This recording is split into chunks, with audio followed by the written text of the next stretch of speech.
ጤና ይስጥልኝ። ዛሬ ጥር 4 2018 ዓ.ም ከአፋሕድ ወሎ ቤተ አማራ ጠቅላይ ግዛት እዝ የተሰጠ ወቅታዊ መግለጫ አለ። በመግለጫው ላይ የተገለጸው የአማራ ፋኖ አንድነት እየተጠናቀቀ በሚገኝበት በዚህ ወቅት የአፋሕድ ማዕከል በስሩ የሚገኙ ሁሉም የጠቅላይ ግዛት እዞች ራሳቸውን ከሰርጎ ገቦችና ከጸረ ፋኖ አንድነቶች እንዳይጸዱ ባስተላለፉ መመሪያ መሰረት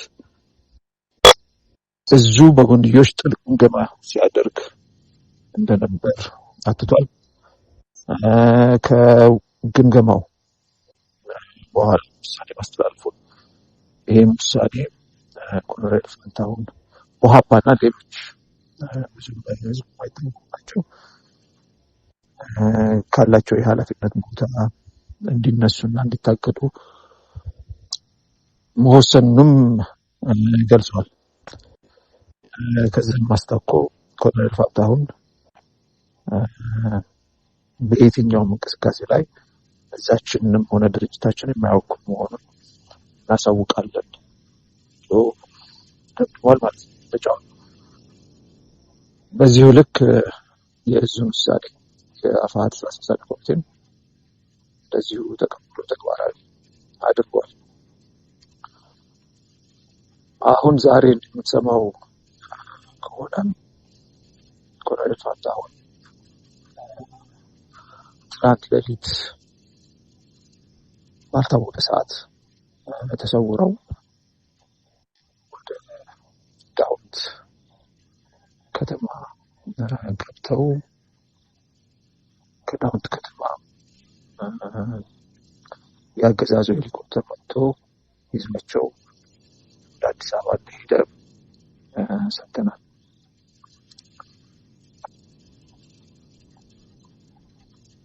ከሁሉ አስቀድሞ ኮሎኔል ፋንታሁንን የሚያክል ሰው ብዙ መስዋዕትነት የተከፈለ ሰው እሱን ማስተባበር ፋቅ ስለማይቻል ማለት ነው። እንደሚታወቀው ህወሓት በስልጣን ላይ በነበረበት ጊዜ ከእንደ ጀነራል አሳምነው ጋር ለ9 ዓመታት በእስር ያሳለፉ ናቸው። ከዛም በኋላ ከተፈቱ በኋላ ከሞላ ጎደል በቀጥታ ወደ ትግል ገብተው ሲታገሉ የቆዩ ናቸው። እንደ ብዙዎች እስር ቤት እንደነበሩ ብዙዎች ወደ ቤቴ ገብቼ ልቀመጥ አላሉ።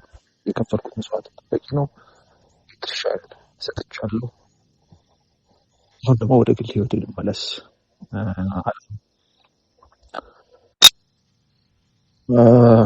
በዚህ ሁሉ መንገድ አልፎ መቋጫውን የአማራን ህዝብ በመክዳት ማጠናቀቃቸው በጣም በጣም የሚያሳዝን ነው።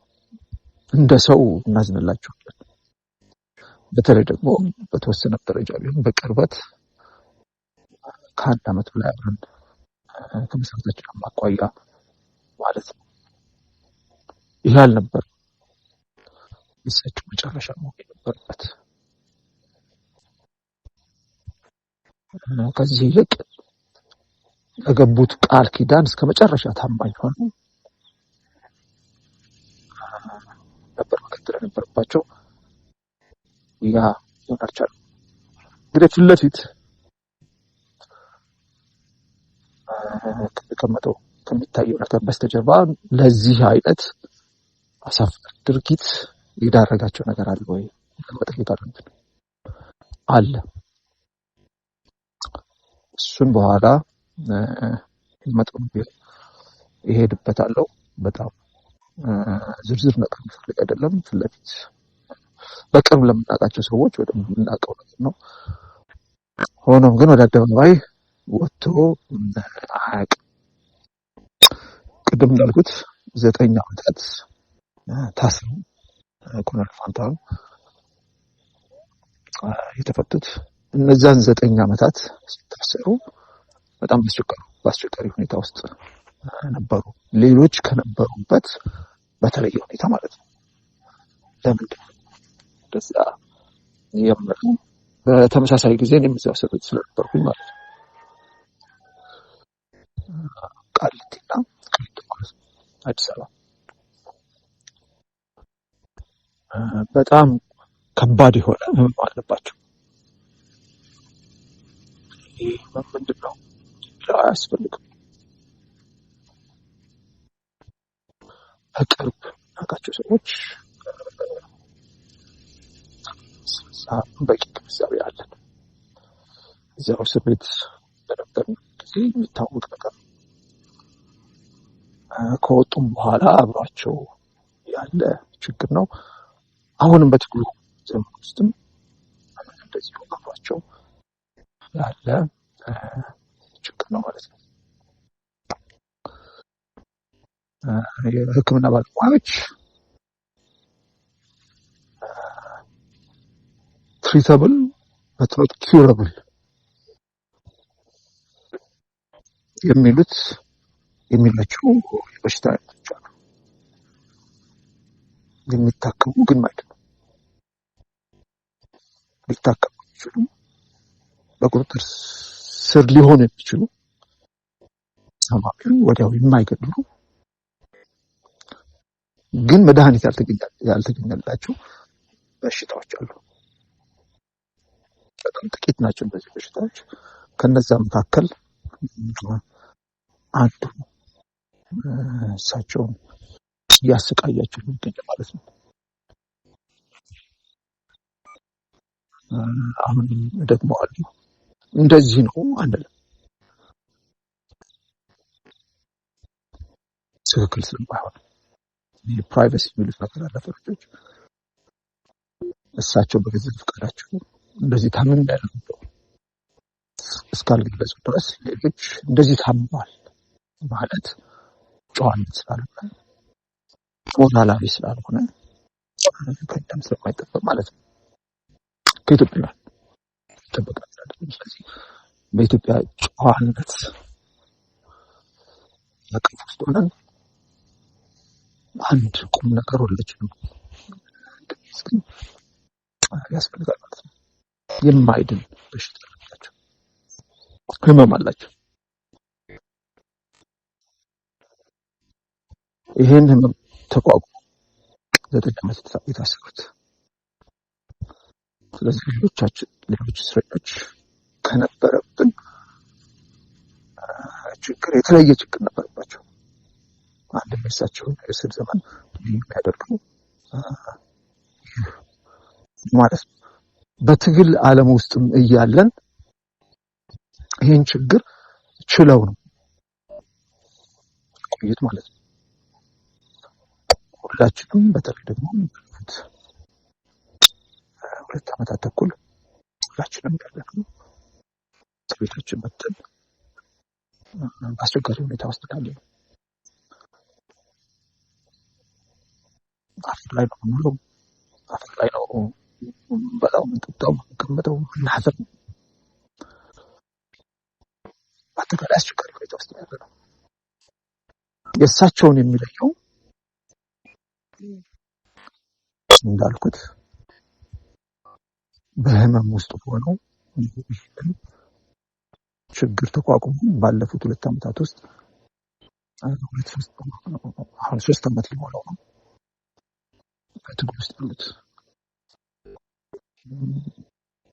ፈጣሪ መልካም ፈቃዱ ሆኖ ምንም የጤንነት ችግር የሌለብን ይሄንን ትግል መቋቋም የተለየ ተአምር የሚጠይቅ ነገር አይደለም።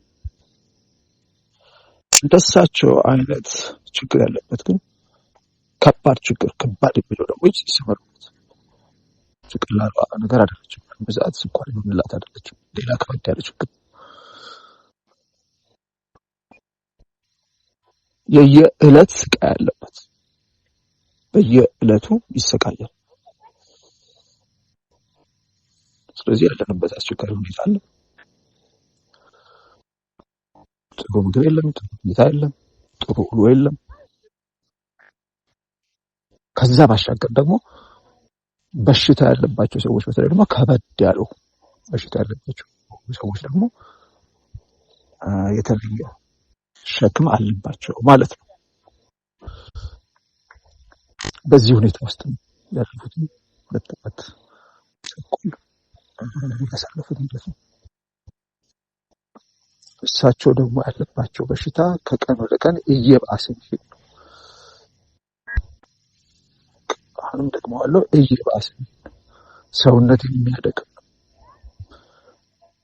ስለዚህ እያንዳንዷ ዕለት ትግሉ ከሚያመጣው ችግር ባሻገር ህመማቸው ደግሞ የሚጨምረው መከራ እና ስቃይ አለ ማለት ነው። ይህን ሁሉ ተቋቁመው ነው ያለፉት 2 ዓመት ተኩል ያሳለፉት። ይህን ግምት ውስጥ አስገቡ። ስለዚህ ትግሉ በተራዘመ ቁጥር ከእድሜያቸው ጋር ተደማምሮ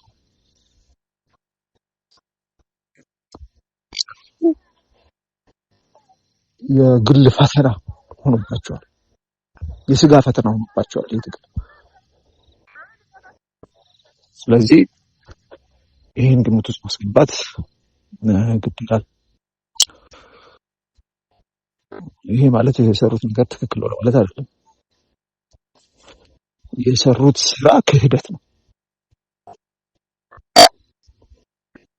የአማራን ህዝብ ከድተዋል። ኢትዮጵያን ህዝብ ከድተዋል። ምንም ምናስተባብለው ነገር አይደለም። ይወገዝ። እንደ ሰው ደግሞ ያሉበትን የተለየ ሁኔታ መረዳት ይጠበቅብናል። ቁም ነገሩ ምንድን ነው? ቁም ነገሩ ወደ አገዛዙ የወሰዳቸው አሁን ነገተም ወዲያ መድረክ ላይ ይወጣሉ። ፖለቲካዊ ምክንያት ብለው መናገራቸው አይቀርም። መናገራቸውም ግዴታ ነው። የወሰዳቸው ግን ፖለቲካዊ ምክንያት የለም። የገፋቸው ፖለቲካ የለም። በትግሉ አለማመን አይደለም። ወይም ወደ መድረክ ወጥተው ከዚህ በፊት ትግሉን ከድተው የሄዱት እንደሚሉት ትግሉ ለሌሎች በሶስተኛ ወገን ተላልፎ ስለተሸጠ አይደለም። ኮሎኔል እንዳገዛቸው ወሰዳቸው የጤና ጉዳይ ህመማቸው ነው። ግን ወደ አገዛዙ ሲገቡ ህመሜ ይህንን ትግል መቋቋም እንዳልችል አድርጎኛል ሊሉ የሚችሉበት ሁኔታ አለ። አገዛዙ ከሳቸው የሚፈልገው ነገር አለ። ያንን ማሟላት ግዴታቸው ለ2 ዓመት ተኩል ታግለውታል፣ ተናጥቀውታል፣ ደም ተቃብተዋል። አንድ የሚከፍሉት ነገር አለ። በነፃ አይደለም የሚቀበላቸው። ስለዚህ ፖለቲካ አስመስሎ ለማቅረብ የግድ መንቀሳቀሳቸው አይቀርም። ስለዚህ ምንም ተናገሩ ኮሎኔል በዚህ አውድ እንድንረዳቸው ያስፈልጋል ማለት ነው። ታጋይ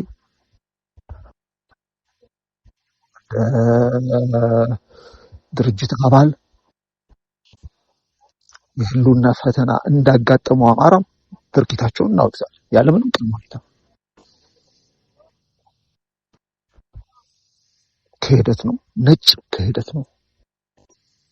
ቀለም ካለው እንግዲህ ነጭ ምንድን ነው? በግልጽ የሚታይ ምን ማሸፋፈን ማለት ነው። ነጭ ክህደት ነው።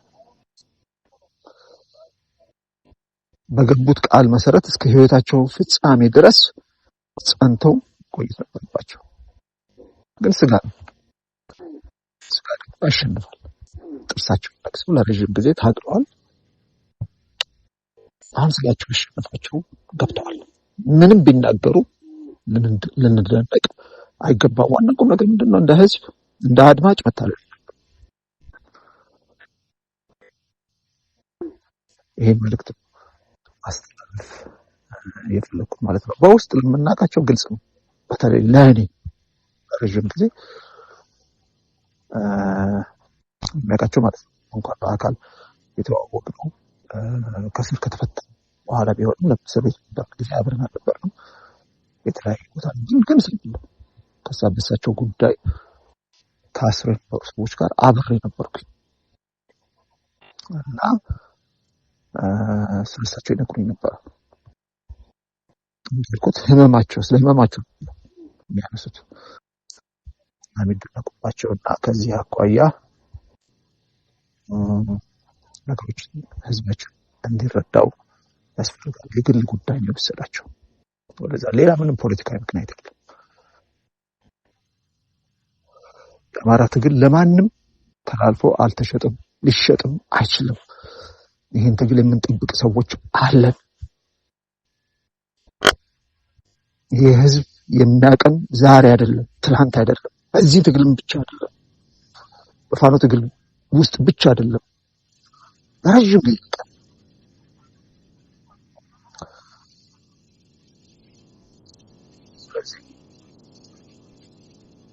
ጠባቂዎች አሉት።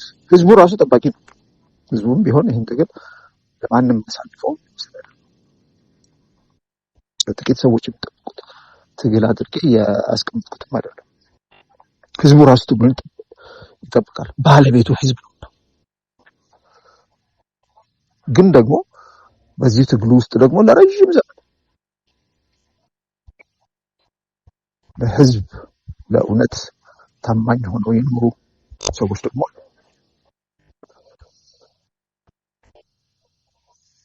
የሰው ደሃ አይደለም የአማራ ትግል፣ የሰው ሀብታም ነው። ይህም ግን መስዋዕት አለበት ማለት ነው። ካለባቸው የግል ችግር አኳያ ምንም ቢናገሩ መደነቅ የለብንም። ትግል ግን አሁን ወደ ጥሩ ደረጃ ላይ እየተንደረደረ ነው። መግባቱ አይቀርም። ወደ ጥሩ ነገር መግባቱ አይቀርም። አሁንም ጥሩ ደረጃ ላይ ነው ያለው። ግን ወደምንፈልገው ወደምናልመው ግን በአጭር ጊዜ እንዲደርስ ደግሞ ብዙ ስራዎች እየተሰሩ እነሱ ፍሬ አፍርተው ውጤት አምጥተው የምናይበት ጊዜ ሩቅ አይሆንም ለማለት ነው። ትኩረታችን እዛ ላይ ይሁን።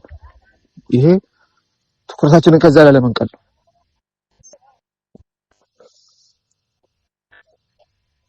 ይሄ ግልጽ መሆናል።